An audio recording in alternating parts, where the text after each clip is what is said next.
તો અન્ય મહત્વના સમાચાર રાધનપુર નગરપાલિકાના 60 લાખના કૌભાંડનો સમગ્ર મામલો।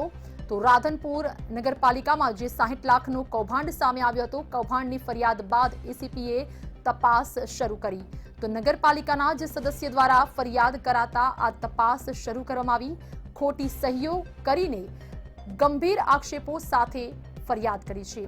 તો ખોટી સહીઓ કર્યા હોવાનો આક્ષેપ લગાવાયો છે। સેનેટરી ઇન્સ્પેક્ટર સાથે સાથે જ તપાસનો દોર શરૂ થતા પાલિકાના ચીફ ઓફિસર અત્યારે રજા પર ઉતરી ગયા છે। તો પાટણ એસીબી અધિકારી દ્વારા પાલિકા તંત્ર પાસે માહિતીઓ પણ માંગવામાં આવી, કારણ કે આખરે ફરિયાદ નોંધાઈ છે અને આ જ ફરિયાદ કરાતા તપાસનો દોર શરૂ થયો છે।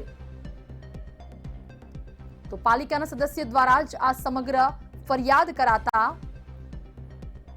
તપાસ પૂરજોશમાં ચાલી રહી છે।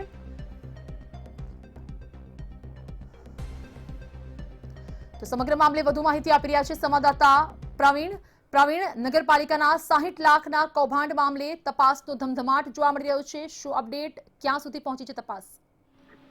ચોક્કસ જણાવજો કે પાટણ જિલ્લાની જે રાધનપુર નગરપાલિકા આવેલી છે તેની અંદર 60 લાખનું કૌભાંડ થયાની જે પાલિકાના સદસ્યો હતા તેઓના દ્વારા જે ફરિયાદ કરવામાં આવી હતી, જેને લઈને હાલમાં એ મુદ્દો છે તે ભારે ગરમાવો જોવા મળી રહ્યો છે। હાલની અંદર જો રાધનપુરની વાત કરવામાં આવે તો રાધનપુર નગરપાલિકાની અંદર સેનેટરી ઇન્સ્પેક્ટર પણ રજા ઉપર હોવા હતા અને તે સમયે તેઓની સહી કરી અને જે મોટો એક ગફલો કરવામાં આવ્યો હતો તેને લઈ અને હાલમાં આ ચર્ચાએ જોર પકડ્યું છે, જેની એસીબીને તપાસ સોંપવામાં આવી છે અને હાલમાં તપાસનો દોર શરૂ થતાની સાથે જ જે નગરપાલિકાના ચીફ ઓફિસર છે પોતે રજા ઉપર ઉતરી ગયા છે। તેને લઈને ક્યાંક ને ક્યાંક લોકોમાં અનેક તર્ક વિતર્કો જોવા મળી રહ્યા છે અને હાલમાં પાટણ એસીબી પાલિકા તંત્ર પાસે જે તમામ પુરાવા અને માહિતી માંગી છે અને જેને લઈને હાલમાં સમગ્ર રાધનપુર છે તેની અંદર રાજકીય માહોલ ગરમાવતો જોવા મળી રહ્યો છે।